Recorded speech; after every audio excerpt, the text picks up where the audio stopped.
Hashtag building unstoppable confidence. Full script. Hook. What if I told you that confidence is not something you're born with? It's something you build, like a muscle, rep by rep, every single day? And the people who seem naturally confident, they're not special. They just figured out the system first. Why this matters? Here's the thing about confidence.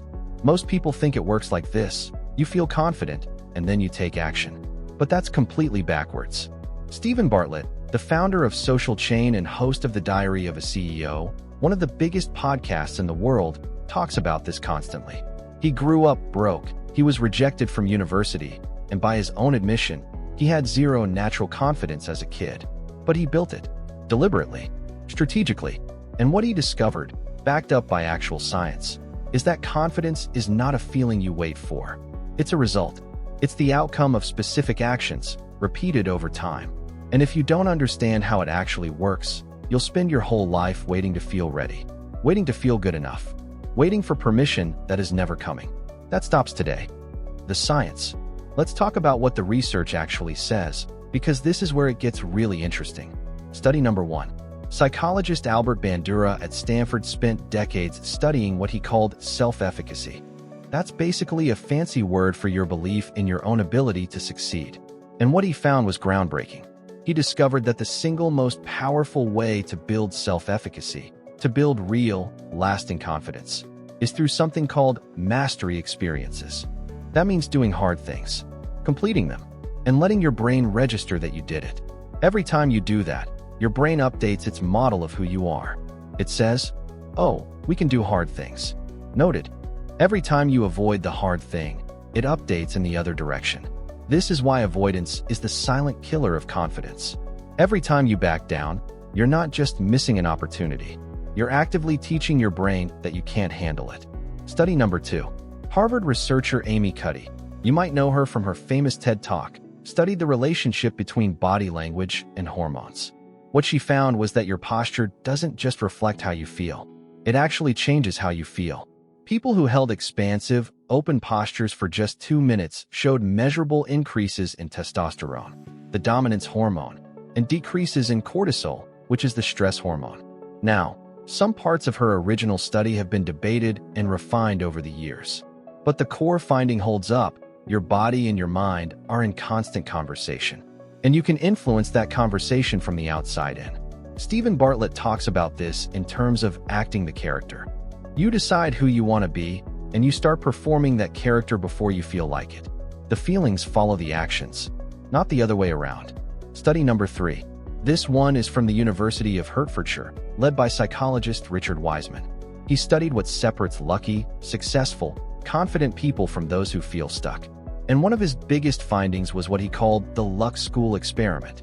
He found that confident people consistently reframe setbacks as learning opportunities rather than evidence of failure. In other words, it's not that confident people never fail. It's that they process failure differently. They don't let it become identity. They let it become data. And here's the kicker. You can train this.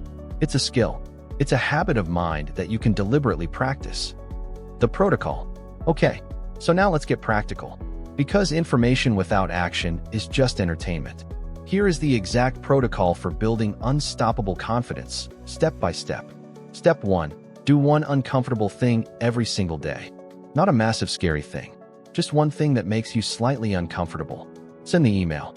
Make the call. Speak up in the meeting. Go to the gym when you don't feel like it. The size doesn't matter as much as the consistency.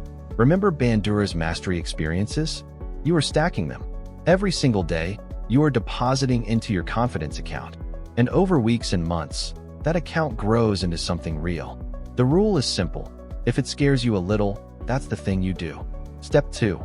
Fix your body before you try to fix your mind. Before any high-stakes situation, a job interview, a difficult conversation, a presentation, spend 2 minutes alone. Stand tall, shoulders back, chin up. Take slow, deep breaths. You are not pretending to be confident. You are chemically preparing your brain to operate from a confident state. This is not woo-woo. This is biology. Use it. Step 3. Build your evidence file.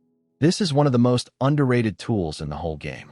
Get a notes app on your phone or a journal, and every single day, write down one win. One thing you did that you're proud of. One moment where you showed up. It doesn't have to be huge. I had a hard conversation and I didn't back down. I went to the gym even though I was tired. I kept my word to myself. Over time, this file becomes your proof. When your brain tries to tell you that you're not capable, you open the file and you show it the evidence. Stephen Bartlett talks about this concept of building an identity library, a collection of moments that reinforce the story of who you are. You are building that library one entry at a time. Step 4. Reframe failure in real time. The next time something goes wrong, and it will, ask yourself 2 questions immediately. First, what did I learn? Second, what would I do differently next time? That's it. 2 questions. They shift your brain from threat mode into growth mode, from shame into strategy. You are not failing. You are gathering data, and data is valuable. Step 5. Control your inner voice. This one is huge, and most people completely ignore it. The way you talk to yourself matters more than almost anything else. Stephen Bartlett has spoken openly about catching his own negative self-talk and consciously replacing it. Not with fake positivity, with honest, forward-looking language. Instead of, I'm terrible at this, you say, I'm getting better at this. Instead of, I always mess up, you say, I'm learning how to handle this. Small shift, massive difference over time. Your inner voice is either your biggest coach or your most brutal critic. You get to decide which one it is. Common mistakes. Now let me save you some time by telling you the mistakes that will kill your progress before it starts. Mistake number 1. Waiting to feel confident before you act. This is the trap.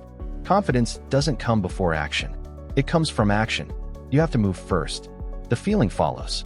Mistake number 2. Comparing your insides to other people's outsides.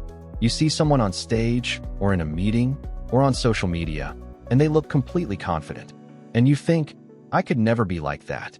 But you're comparing your internal experience, all your doubts and fears and anxiety, to their external performance.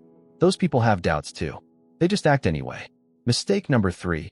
Going for one massive leap instead of consistent small steps.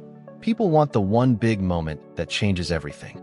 The one speech, the one conversation, the one risk that transforms their confidence overnight. That's not how it works. Confidence is built in small, boring, consistent reps, just like muscle. There are no shortcuts. But the good news is, the process actually works. Mistake number 4. Treating self-doubt as a sign to stop. Self-doubt is not a stop sign. It's a signal that you're at the edge of your comfort zone. And the edge of your comfort zone is exactly where you need to be. Feel the doubt. Do it anyway. That's the whole game. Closing. Here's what I want you to take away from this. Confidence is not a personality trait. It's not something you either have or you don't. It is a skill. It is built through action, through consistency, through the daily decision to show up even when you don't feel ready. Stephen Bartlett didn't become one of the most successful entrepreneurs in Europe because he was born confident. He built it, the same way you're going to build it. Start today. One uncomfortable thing. Fix your body. Write down one win. Reframe one setback. Catch one negative thought and replace it. That's the protocol. It's not complicated, but it is hard. And that's exactly why most people won't do it. But you're not most people. That's why you're here. Comment protocol below if you're going to try this today.